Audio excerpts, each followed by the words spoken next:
문재인 대통령이 신년 기자회견에서 언급한 남북협력 사업은 미국과 협의가 필요하다고 한 해리스 주한 미 대사의 발언에 대해 정부가 강한 불쾌감을 나타냈습니다. 대북 정책은 대한민국의 주권에 해당된다는 점을 다시 한번 강조해서 청와대는 대단히 부적절하다고 지적했고 민주당에선 대사가 조선 총독이냐 내정 간섭 같은 발언이다라는 비판까지 나왔습니다. 딸 KT 티켓 채용 혐의로 재판을 받아온 자유한국당 김성태 의원에게 1심 법원이 무죄를 선고했습니다. 재판부는 김 의원의 딸이 티켓 채용된 사실은 인정하면서도 그 채용이 뇌물이라는 검찰 주장은 받아들이지 않았습니다. 국가가 세월호 참사 수습에 지출한 비용 가운데 70%를 고 유병언 전 세무그룹 회장 일가가 부담해야 한다는 판결이 나왔습니다. 법원은 상속 포기를 한 장남 대균 씨를 제외하고 섬다 씨 등 세 남매가 모두 1,700여억 원을 내야 한다고 판단했습니다. 유재수 전 부산시 경제부시장에 대한 청와대 감찰을 중단시킨 혐의로 검찰이 조국 전 법무부 장관을 불구속 기소했습니다. 지난달 가족 관련 비리 의혹으로 기소된 뒤 두 번째 기소입니다. 조 전 장관은 결론을 정해둔 수사라며 지치지 않고 싸우겠다고 밝혔습니다. 배우 주진모 씨에 이어 유명 요리사인 최현석 씨도 휴대전화 해킹 피해를 입은 걸로 알려졌습니다. 해커들은 최 씨가 금전을 요구하는 협박에 응하지 않자 최 씨의 문자 메시지 등을 해외 사이트에 유포한 것으로 전해졌습니다. 우한 폐렴으로 인한 중국 내 사망자가 2명으로 늘었습니다. 일본, 태국에 이어 싱가포르에서도 의심 환자가 발생해 해외 확산 우려도 커지고 있습니다.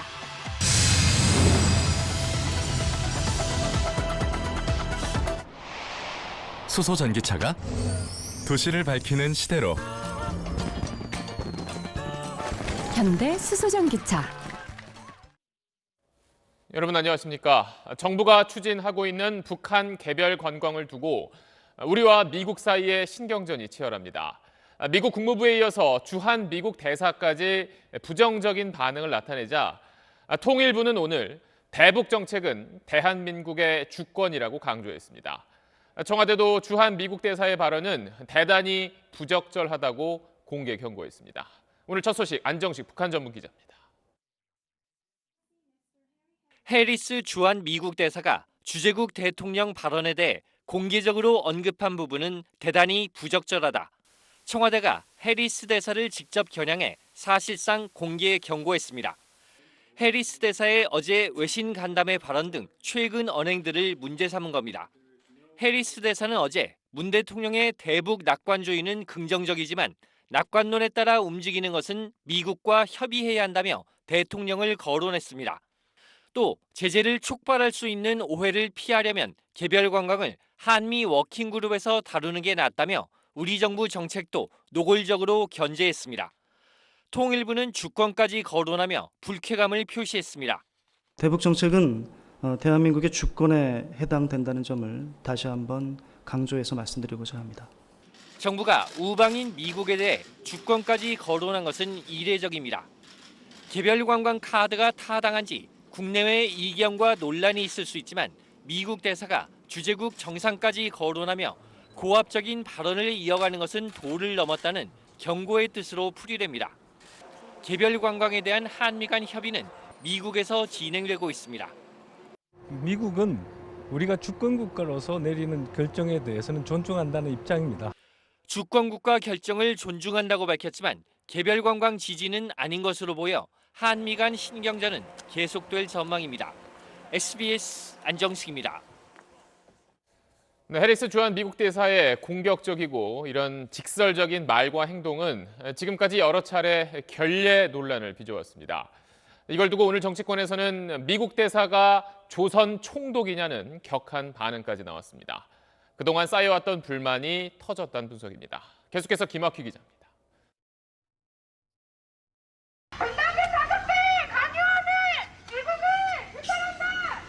지난해 10월 주한 미국 대사관저 경내까지 침범한 대학생들의 반미 시위가 있었을 때 해리스 대사는 마침 청와대 행사에 참석 중이었습니다.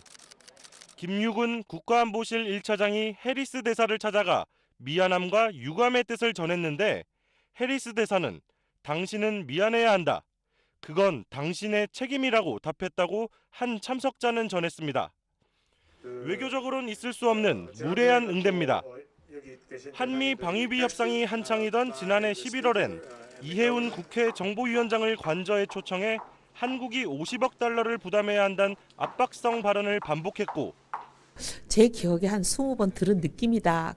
지난해 9월엔 여야 의원들을 만나 문재인 대통령이 종북 좌파에 둘러싸여 있다는 보도가 있는데 어떻게 생각하느냐고 말해 논란을 빚었습니다.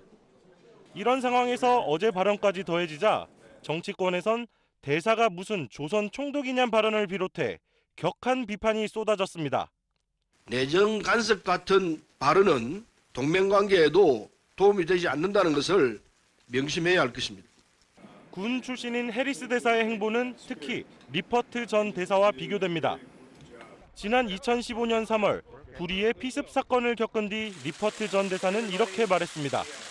이혼 돼 땅이 굳어진다. 같이 갑시다. 아무래도 직업외교관이 왔으면은 약간 그렇게 직설적으로 이야기하지 않고 돌려 말했을 가능성이 있다고 보고요. 미국 대사의 고압적인 언행이 한미 관계에서 또 다른 변수가 될 수 있다는 지적입니다. SBS 김학규입니다. 이런 가운데 미국 장관들이 한국은 동맹국이지 부양 대상이 아니라면서 우리를 압박하는 내용의 글을 주요 외신에 한꺼번에 기고했습니다.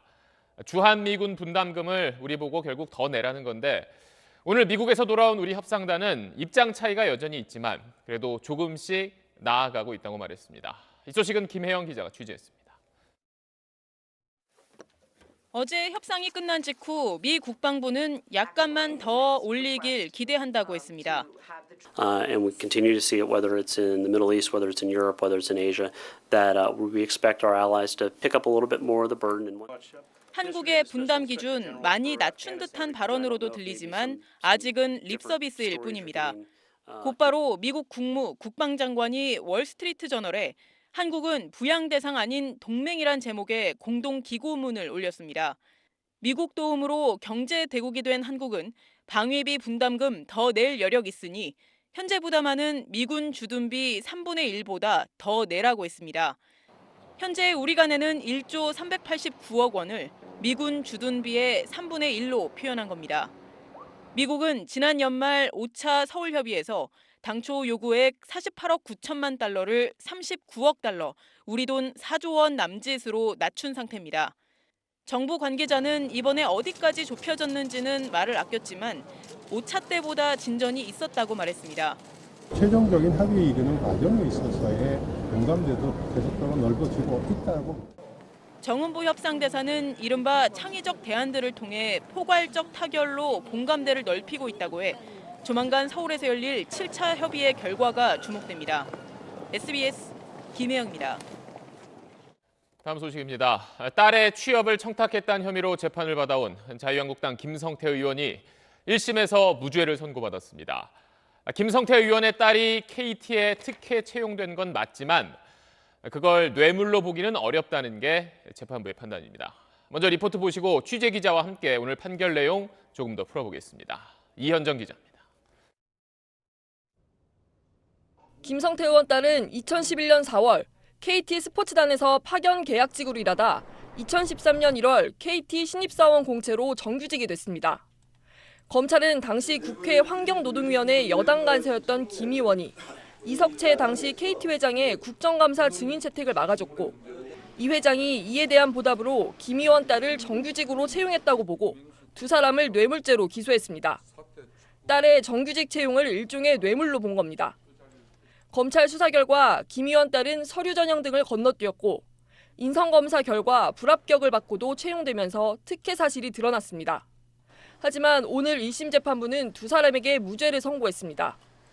재판부는 김 의원 딸이 특혜 채용된 건 맞다면서도 이를 뇌물로 보려면 이석채 전 회장이 채용을 지시한 사실이 증명돼야 하는데 합리적 의심의 여지 없이 증명되지 않았다고 밝혔습니다. 따라서 김 의원이 뇌물을 수수한 혐의도 인정되지 않는다고 설명했습니다. 이 전 회장이 김 의원 딸의 채용을 지시했다고 증언한 서유열 전 KT 사장의 주장에 신빙성이 없다고 판단한 겁니다. KT 내부적인 절차에 의해서 딸애가 정규직 전환 과정에 있었던 문제에 대해서는 이 모든 게 제 부득의 소치입니다. 항소심에서도 검찰은 더 이상 특별한 항소 이유를 찾지 못할 것입니다.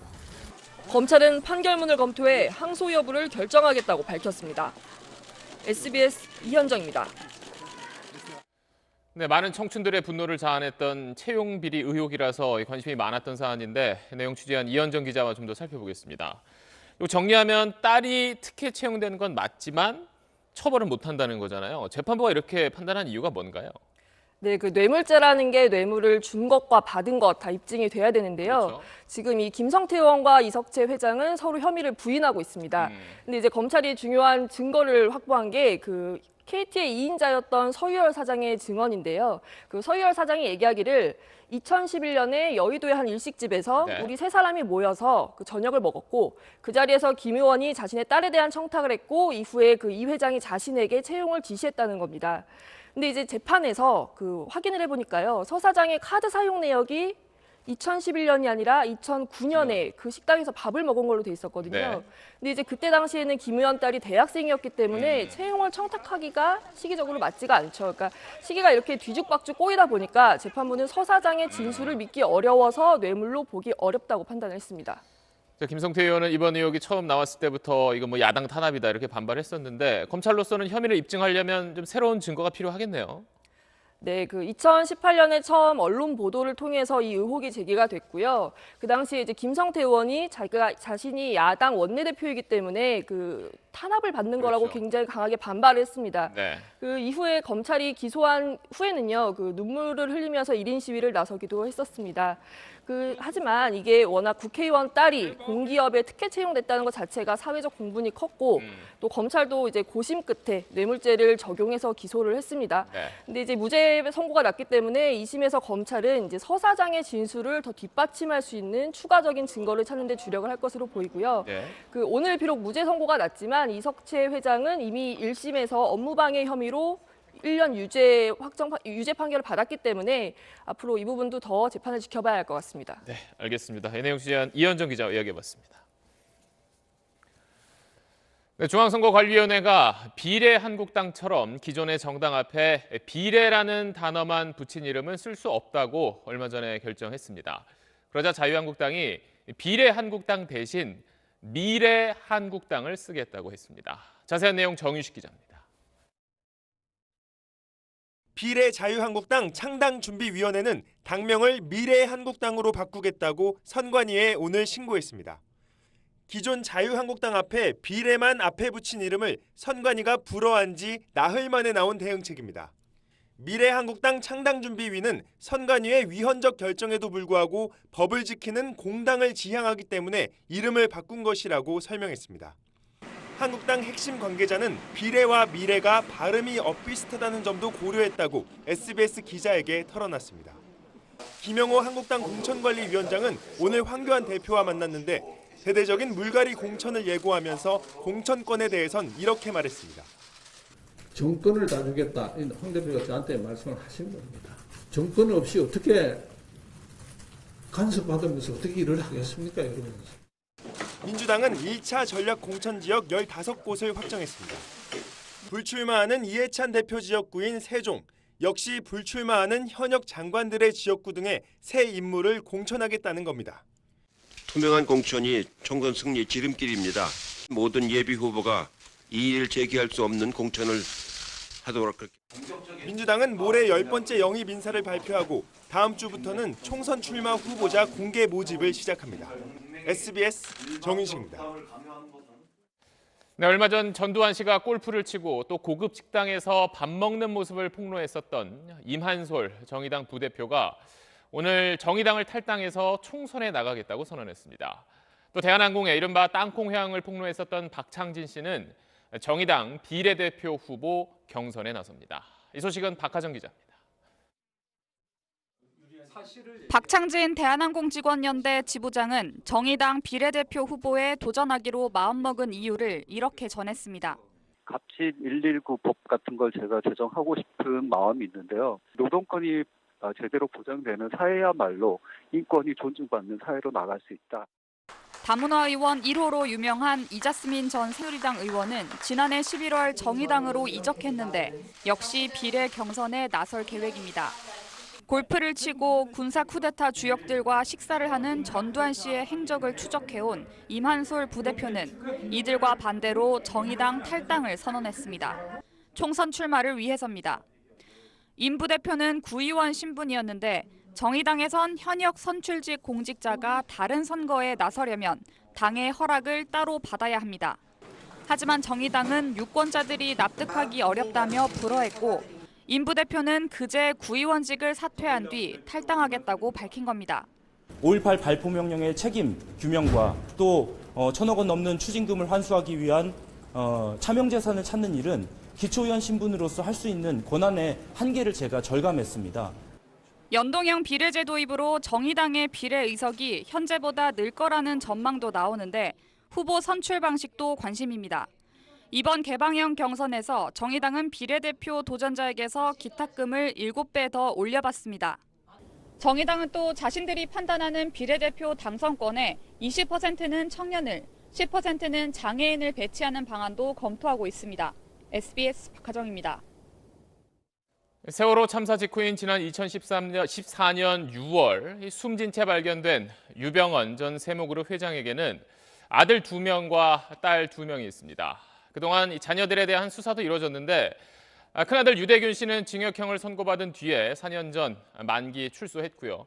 딸 유섬나 씨는 횡령과 배임 혐의로 징역 4년을 선고받고 지금도 복역 중입니다.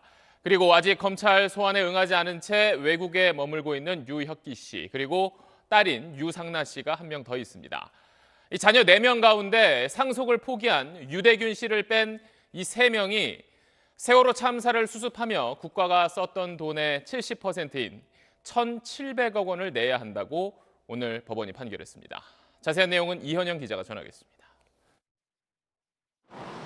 지난 2015년 국가가 유 전 회장 일가 등을 상대로 구상금 청구 소송을 제기한 지 5년 만에 나온 판결. 법원이 유 전 회장 자녀 3명에게 배상하라고 판결한 금액은 모두 1,700억 원입니다. 유 전 회장의 상속자인 유섬나, 상나, 혁기 씨 남매에게 각각 500여억 원씩 나눠서 배상하라며 국가의 손을 들어준 겁니다. 장남인 유대균 씨는 상속 포기가 이루어졌다고 판단해 제외됐습니다. 오늘 선고는 국가가 세월호 참사와 관련해 책임자들을 상대로 낸 구상금 청구 소송 가운데 첫 승소 사례입니다.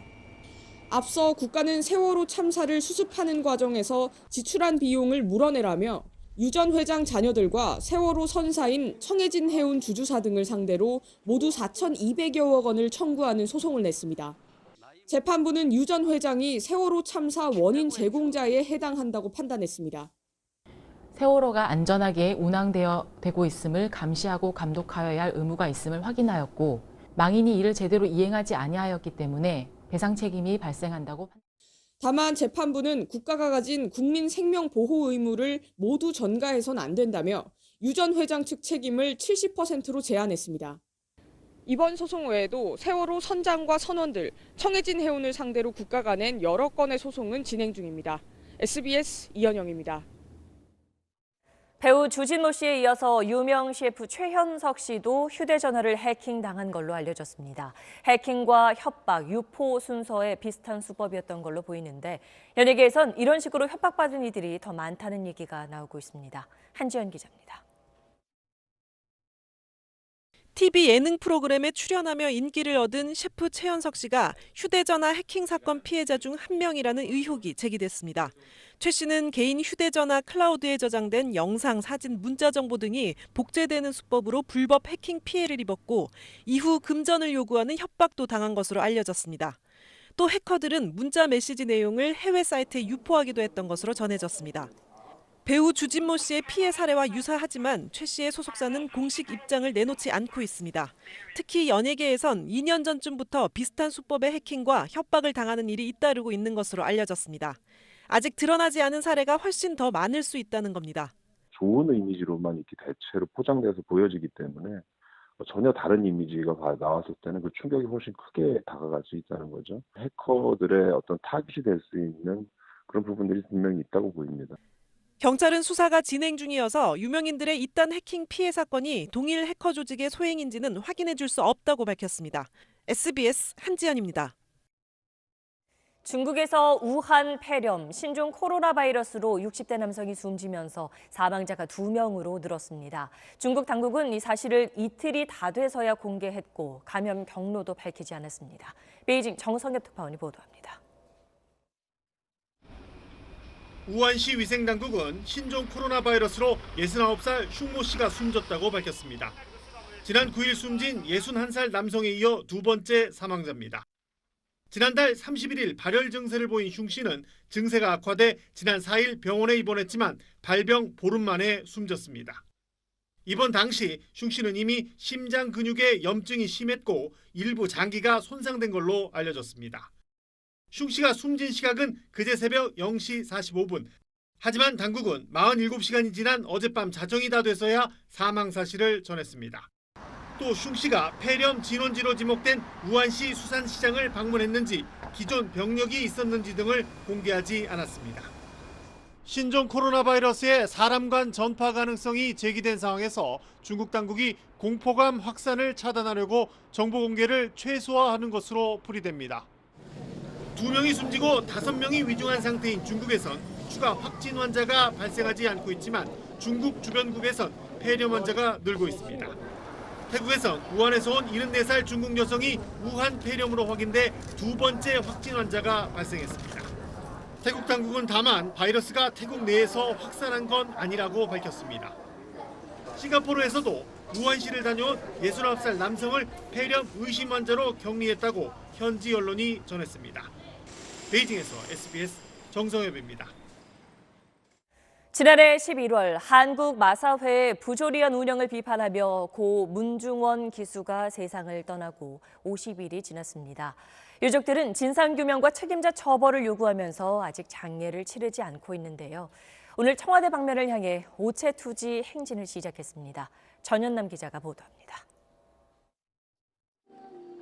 상복을 입은 20명 남짓한 사람들이 전신이 바닥에 닿도록 엎드려 절을 올립니다.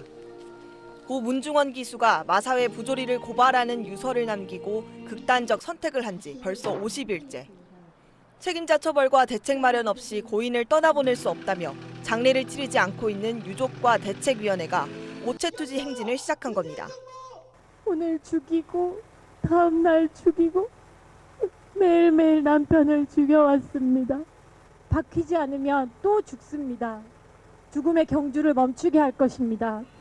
오늘 행진에는 발전소에서 숨진 고 김용균 씨 어머니 김미숙 씨도 동참했습니다.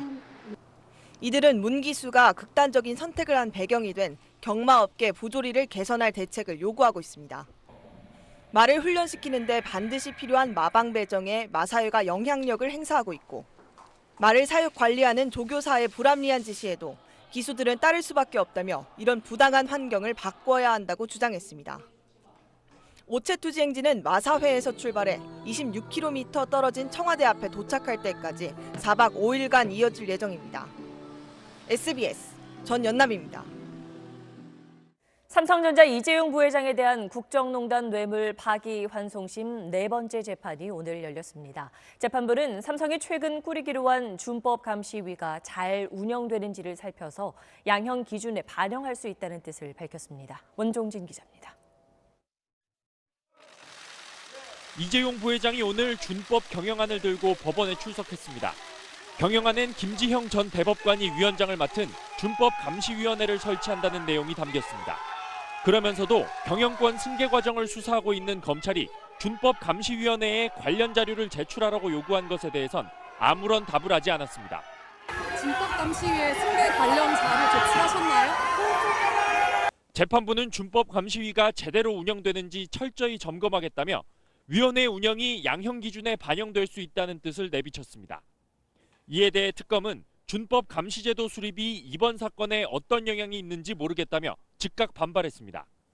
이런 가운데 검찰은 이 부회장과 함께 재판에 출석한 장충기 전 삼성 미래전략실 사장에게 다음 주 월요일에 출석하라고 통보했습니다. 검찰은 장 전 사장을 상대로 삼성그룹 컨트롤타워인 미래전략실이 삼성물산 합병 과정에 개입했는지, 이재용 부회장 승계에 대한 그룹 차원의 개입이 있었는지 조사할 것으로 알려졌습니다.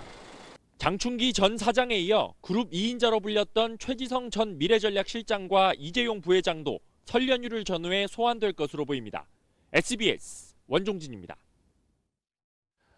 검찰이 청와대 민정수석 시절 유재수 부산시 부시장에 대한 특별 감찰을 중단한 혐의로 오늘 조국 전 장관을 재판에 넘겼습니다.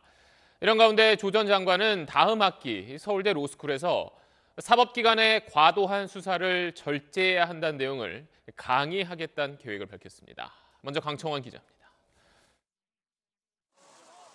검찰이 조국 전 법무부 장관을 재판에 넘기며 적용한 혐의는 직권남용입니다. 지난 2017년 청와대 민정수석 시절 유재수 당시 금융위 정책국장의 비위 혐의를 보고받고도 감찰 중단을 지시한 혐의입니다. 검찰은 특히 조 전 장관이 금융위에 감찰 내용을 통보하지 않는 등 정상적인 후속 조치를 하지 않았다고 봤습니다. 민정비서관실의 책임자인 백원우 비서관에게 금융위에게 통지하라고 제가 지시했습니다. 조 전 장관은 국정 운영에 부담을 초래해 자성한다면서도 법적 책임에 대해서는 법정에서 철저히 다투겠다고 했습니다. 이런 가운데 조 전 장관이 올해 1학기 서울대 로스쿨 강의 계획서에 자신의 저서인 절제의 형법학과 위법 증거 수집 배제에 대해 강의하겠다고 밝힌 걸로 확인됐습니다.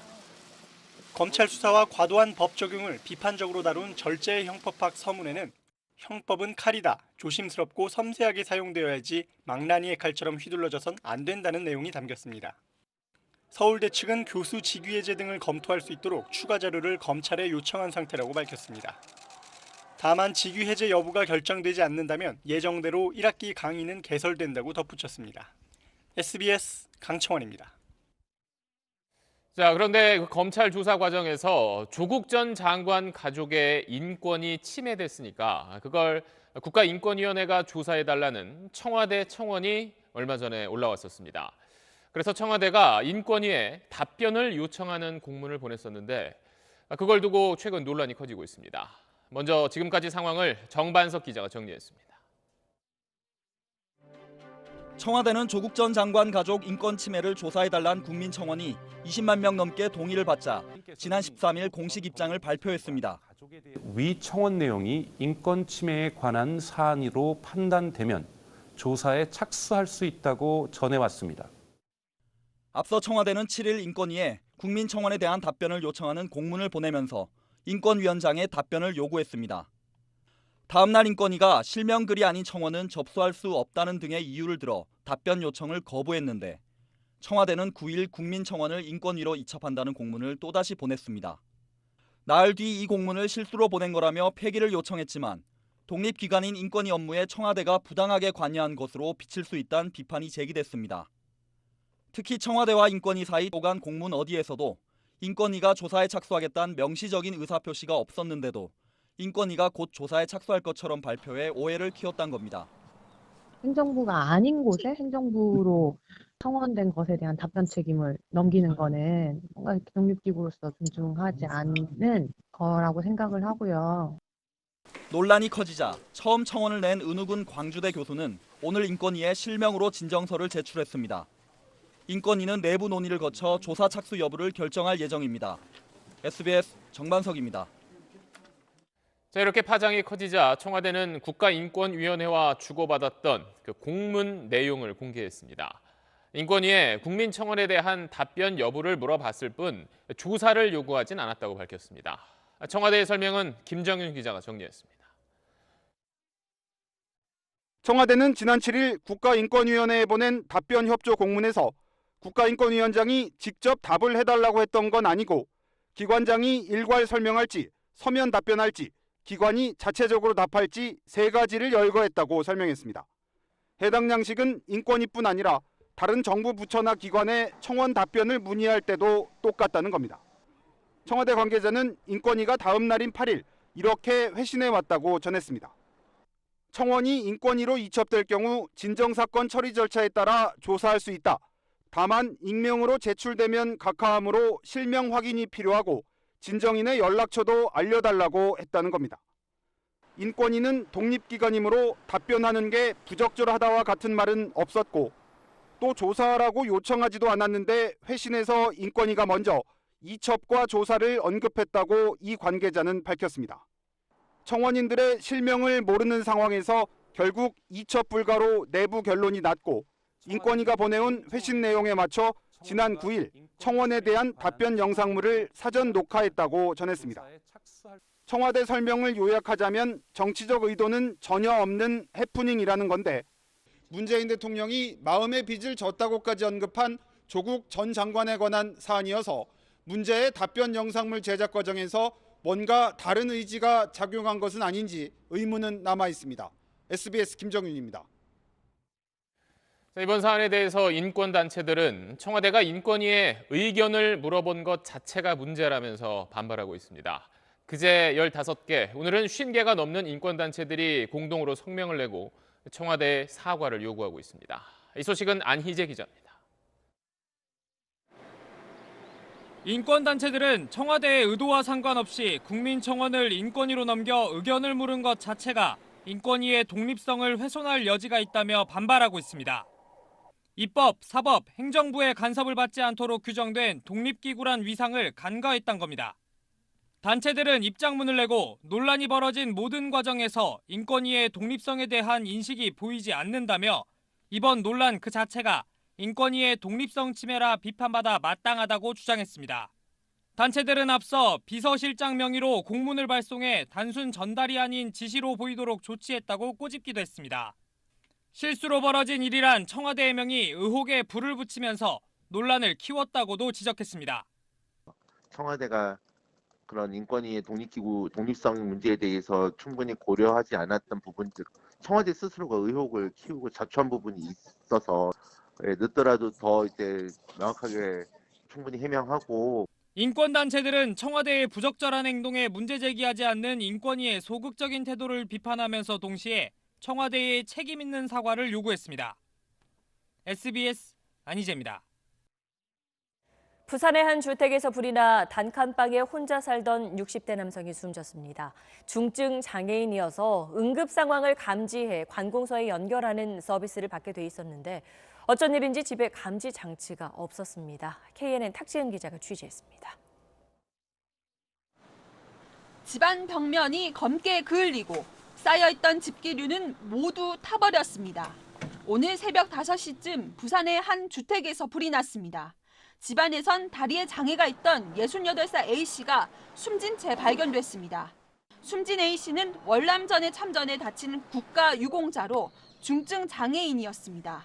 거동이 불편해 불이 덮친 집안을 미처 빠져나오지 못한 것으로 보입니다. 다리를 절고 지팡이 짚고 다리가 많이 불편했어요. 중증 장애를 가진 A씨는 비상 상황 시 관공서에 울리게끔 설치하는 응급 안전 알림 서비스 대상자였습니다.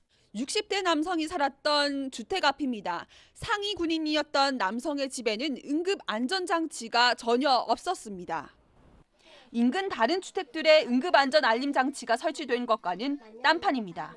설치 당시 예산 부족으로 A씨는 후순위로 밀렸던 겁니다. 장애인이 한 300가구 정도가 저희들이 조사를 돼가지고 실제 설치한 건 한 30가구 정도 됐습니다.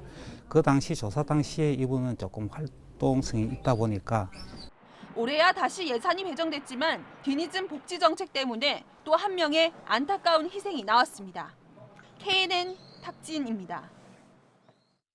이국준 교수와 아주대 병원장의 갈등으로 중증 외상 환자 문제에 대한 관심이 커진 가운데 응급 환자의 빠른 이송을 위해서 정부가 개선안을 내놨습니다.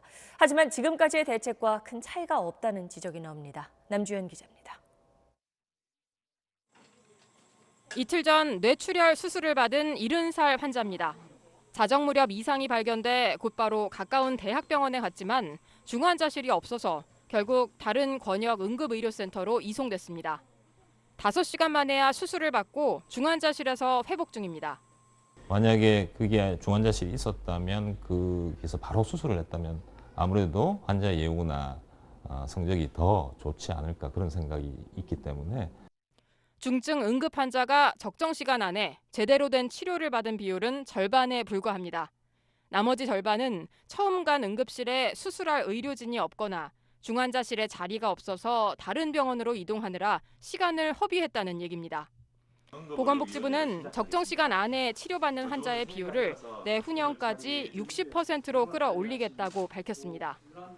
문제는 이번 대책이 1년 전 내놓은 개선안과 크게 달라진 게 없다는 겁니다. 당시 지역 맞춤형 이송 지침을 구비하고 119 구급대가 환자에게 최적의 병원을 선정하도록 하겠다고 한 것도 올해 개선안에 똑같이 담겼습니다. 전문가들은 28종의 중증 응급 질환을 앓는 환자가 권역이나 지역 응급센터로 직행하는 비율이 12%에 불과하다며 이 문제도 개선이 필요하다고 지적합니다. 복지부는 명확한 지침을 만들고요. 소방은 그 지침에 따라서 이송이 되는지를 모니터링하고, 그런데 지침을 지키는지, 중증 환자가 얼마나 지금 제대로 최종 치료기관을 이송되는지도 모니터링하고 자료도 내놓지 않아요. 중증 환자 응급수술 시에는 중환자실 확보도 필수인데 고질적인 중환자실 부족에 대한 개선안도 빠졌습니다. 병원이 응급 환자를 받지 않는 수용 곤란 고지, 이른바 바이패스 기준을 마련하고 총량을 관리하기로 한 만큼 그 적용 시점을 앞당기고 꼼꼼히 모니터링하는 대책도 필요합니다. SBS 남주현입니다. 매주 수요일 서울 일본 대사관 앞에서 위안부 문제 해결을 요구하는 수요 집회가 열리지요. 일본에서는 금요일마다 강제동원 피해자들에 대한 사죄를 촉구하는 금요행동이라는 집회가 열리는데 2007년부터 시작된 이 금요행동이 오늘로 500회째를 맞았습니다. 도쿄에서 유성재 특파원이 보도합니다. 일본 도쿄 한복판 마루노우치의 고층 빌딩과 강제동원 피고 기업인 미쓰비시 중공업 본사 앞에서 사과와 배상을 요구하는 금요행동 집회가 오늘도 열렸습니다. 2007년부터 시작해 오늘로 500회째. 찬바람 속에서 집회에 나선 일본 측 참가자 40여 명과 한국에서 온 지원 모임 회원 20여 명은 여느 때처럼 번갈아 발언과 구호를 이어갔습니다. 原告の苦労を考えたら苦労を苦労として感じない。むしろ私たち元気をもらったというふうに思っています。 집회에 참석한 강제동원 피해자 양금덕 할머니는 다카하시 대표와 함께 미쓰비시 측 담당자를 비공개 면담하고 대법원 판결 이행과 사과를 거듭 요구했습니다. 미쓰비시 중공업 측이 피해자 본인과 얼굴을 마주한 건 오늘이 처음입니다. 사죄하는 것을 내가 귀로 듣고 죽어야 원한을 풀겠습니다. 사죄하라! 사죄하라! 사죄하라! 오늘로 500차례 이 자리에서 같은 목소리가 울려 퍼졌습니다. 그러나 피고 기업에 막대한 영향력을 행사하는 일본 정부는 강제 동원 문제 해결에 여전히 나서지 않고 있습니다. 도쿄에서 SBS 유성재입니다. 경영난을 겪고 있는 쌍용자동차의 대주주 마힌드라가 우리 정부 지원을 요청한 사실이 확인됐습니다. 2022년까지 흑자 전환하겠다는 사업 계획도 은행에 제출했는데 일자리를 볼모로 우리 정부 지원을 압박하는 것 아니냐는 분석이 나옵니다. 정성진, 최재영 기자가 전해드립니다. 쌍용차 이사회 의장인 고엔카 마힌드라 사장은 문성현 경제사회노동위원회 위원장과 이모키 일자리위원회 부위원장을 비공개로 만났습니다. 이 자리에서 2,300억 원을 쌍용차에 투자해 2022년까지 흑자 전환시키겠다는 계획을 설명했습니다. 그 사업 계획이 실현될 수 있도록 그 관계된 부분에서 도와줬으면 좋겠다. 산업은행 이동걸 회장을 만난 것도 자금 지원과 관련된 것임을 시사하며 정부 차원의 지원을 요청한 겁니다. 산업은행 가서도 그 얘기를 한 거 아니에요. 꼭 자금만 포함되는 건 아니겠죠. 그러나 어쨌든 간에 이제 지금 급한 건 자금이겠지. 쌍용차는 신차 부재와 판매 부진으로 지난해 3분기까지 11분기 연속 적자를 기록했고 4분기에 적자 규모가 더 커진 것으로 추정됩니다. 마힌드라가 주 채권은행뿐만 아니라 굳이 경사노위와 일자리위 고위층을 접촉한 것은 일자리를 볼모로 정부를 압박하는 것이라는 분석이 나옵니다. 자동차 공장이 문을 닫게 되면 고용의 피해가 아주 막심합니다. 그러다 보니까 정부에서도 이것을 아주 나몰라라 할 수 없는 상황이고 문제는 마힌드라가 제시한 방안이 실효성이 있느냐는 겁니다. 쌍용차는 임금 동결과 상여금 200% 반납 등 자구책을 내놓았지만 장기간 전기차 등 미래차에 대한 투자를 거의 하지 않아 자금 지원을 해도 경쟁력을 갖출지는 불투명합니다. 결국 마힌드라가 지난 2018년 한국 GM에 대한 자금 지원을 얻어낸 GM의 전략을 따라하는 게 아니냐는 의구심이 제기됩니다. SBS 정성진입니다. 마힌드라와 GM의 전략이 비슷하다라고 말하는 이유는 선거를 앞둔 시점에 일자리를 내세워 협상에 나선다는 겁니다. GM은 지난 2018년 2월 지방선거를 넉 달 앞두고 군산공장 폐쇄를 발표합니다. 정부 지원을 압박하기 시작한 거죠. 결국 선거를 한 달 반 앞둔 4월 산업은행은 한국GM에 당시 환율로 8,100억 원을 지원하기로 약속했습니다. 이번 마힌드라 역시 다가올 4월 총선을 앞두고 일자리를 볼모로 지원 요청할 가능성이 높다는 점에서 GM 데자뷰라는 말이 나오는 겁니다. 문제는 이렇게 지원이 이루어진다고 해도 일자리를 온전히 지킬 수 있느냐입니다. 한국GM은 지난해 비정규직 560명을 해고하는 등 계속 구조조정 중이고 노조는 전기차 생산이 본격화될 무렵인 2022년이 지나면 GM이 한국을 떠날 거라는 우려를 내놨습니다. 일자리 정부를 표방하고 있는 정부의 고민이 깊어지는 대목입니다. SBS 최재영입니다. 네, 한국은행 금융통화위원회가 기준금리를 연 1.25%로 동결했습니다. 지지부진한 경기 흐름 보면 기준금리 내려야겠지만 집값을 보면 그러기도 힘들어서 일단 동결한 것으로 보입니다. 전영우 기자가 보도합니다.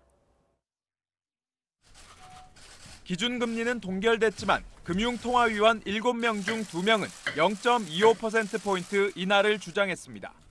통상 금리 인하 소수 의견이 2명 나오면 다음 달엔 기준금리를 내릴 가능성이 높지만 이번엔 분위기가 다소 다릅니다. 완화 기조를 유지하지만 또 한편으로는 금융 안정 측면에서의 리스크도 이제 함께 고려할 필요가 있다 이렇게 말씀을 드렸습니다. 올해 경제 성장률도 2%대 초반에 머물 것으로 예상되는 상황에서 경기 부양을 뒷받침하려면 기준금리를 추가로 내려야 하지만 부동산 시장과 가계부채 등 금융 안정 측면도 무시할 수 없다는 뜻입니다. 실물 경기 부진이 일부 완화되는 분위기도 일조했습니다. 1단계 미중 무역 협상 타결로 국제금융시장이 안정되고 있고 반도체 경기가 회복 조짐을 보이기 때문입니다. 부동산 투기와의 전쟁에서 지지 않겠다는 정부와 당분간 공조할 거란 전망에 무게가 실립니다. 그동안 또 부동산이 불안해지는 원인 중에 하나도 아마도 정부가 금리를 내릴 거라는 이런 어떤 기대들이 많이 사실 깔려 있었던 거거든요. 물론 금통위가 기준금리 인하 여지를 닫아버린 건 아닙니다. 다만 부동산 시장 안정이 확인되기 전에는 어려운 상황이 되고 있어 내리더라도 그 시기는 상당 기간 늦춰질 수 있습니다. SBS 전영우입니다. 요즘 멸종 위기 중 수달이 눈에 띄는 일이 늘었습니다. 하지만 서식지 보호가 제대로 이루어지지 않아서 여기저기서 사고당한 채로 발견되는 일이 많습니다. TBC 한현우 기자입니다.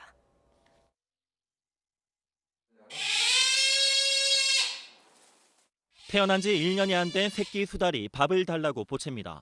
지난해 9월 대구 달성군 천내천 인근에서 길을 잃고 헤매다 구조된 녀석입니다. 하지만 비슷한 시기 대구에서 태어난 다른 수달은 정반대의 운명을 맞았습니다. 어제 새벽 3시 반쯤 대구 수성못 인근 도로에서 생후 10개월로 추정되는 수달 한 마리가 로드킬을 당했습니다. 외부 충격으로 머리와 가슴뼈가 부러져 죽은 것으로 추정됩니다. 대구에서 수달이 로드킬을 당한 사례는 지난해 4건, 최근 15년 새 18건에 이릅니다. 지난해 11월에는 전라도에서 구조돼 대구 금호강에 방사된 수달 한 마리가 방사 열흘 만에 폐 통발에 걸려 익사했습니다. 수달의 주 서식지는 이곳 대구 신천으로 알려져 있지만 북구 팔거천을 비롯해 경산, 남천까지 서식 반경이 갈수록 넓어지고 있습니다. 하지만 실제로 이들이 어떤 경로로 이동을 하는지 정확한 생태 통로는 파악되지 않고 있습니다. 전문가들은 수달의 이동 경로를 파악해 안전장치를 마련해야 한다고 지적합니다. 수달들의 위해 요소가 있는 곳들, 도로를 이동할 때는 실제 차량들이 어느 정도의 이제 속도의 제한이라든지죠. 얘들이 자주 이용하는 곳에서는 생태 터널을 만들어준다든지. 또 하천 제방이나 주변 시설도 수달의 서식지를 보호하는 방향으로 개선할 필요가 있습니다. TBC 한윤호입니다. SBS 희망 2020 나눔 캠페인에 성금을 기탁해 주신 분들입니다. 일성레미콘 장영철 회장이 3천만 원을, 주식회사 태양자동문 김완중 대표이사가 1,004만 원, 주식회사 GNG에드에서 1,000만 원을 내주셨습니다. 성금을 보내주신 모든 분들께 감사드립니다.